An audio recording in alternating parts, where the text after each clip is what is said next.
C'est un enjeu crucial aujourd'hui. On est excessivement dépendant encore au niveau européen des énergies fossiles, quasiment à 2/3. Et ce qu'il va falloir faire, c'est double.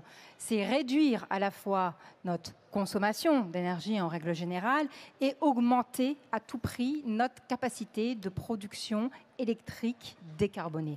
On ne se rend pas compte à quel point il va falloir avoir de l'électricité à disposition. Il va falloir d'ailleurs investir dans le réseau. On en parle très peu de ça. Ça va être crucial en fait, parce que la demande d'électricité, les besoins en électricité vont être énormes. C'est un enjeu déterminant d'un point de vue social, parce qu'on l'a vu avec la question du gaz. Le gaz qu'on nous présentait comme une énergie pas chère, etc., etc. Vous avez vu à quel point il a mis les gens dans la difficulté, la crise inflationniste qu'il a engendrée.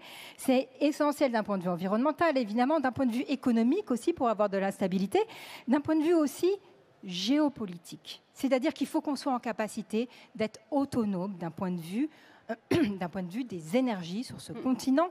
Donc, on va avoir d'un côté ceux qui vont tout miser sur le nucléaire, par exemple, à cela, on va dire que si on mise tout sur le nucléaire et qu'on ne va pas à fond sur les renouvelables aujourd'hui, on se met de facto dans une dépendance face aux hydrocarbures étrangers, donc face finalement dépendance vis-à-vis des États-Unis, encore un peu de la Russie, du Qatar, etc., etc. Donc il nous faut un mix et mettre à disposition et utiliser toutes les énergies qu'on a. Moi, je suis à la base anti-nucléaire. Je vais vous dire, quand je regarde la situation actuelle, il va falloir faire le grand carénage et l'utiliser encore, mais surtout mettre le paquet sur la question des renouvelables solaires, éoliens. Il faut absolument tout faire aujourd'hui et ça passe par un plan d'investissement massif au niveau européen. Et je finis là-dessus parce que j'ai parlé moins que les autres jusqu'à présent, que j'ai retrouvé ma voix. Et là, c'est bon, vous êtes bon, vous avez bien rattrapé votre temps de parole. Sur un Buy European Act. Il faut recréer des filières, sinon on va tout laisser à la Chine, comme c'est exactement le cas en ce moment. La chaîne de valeur de tout ce qui est vert, c'est à 60% détenu par la Chine aujourd'hui,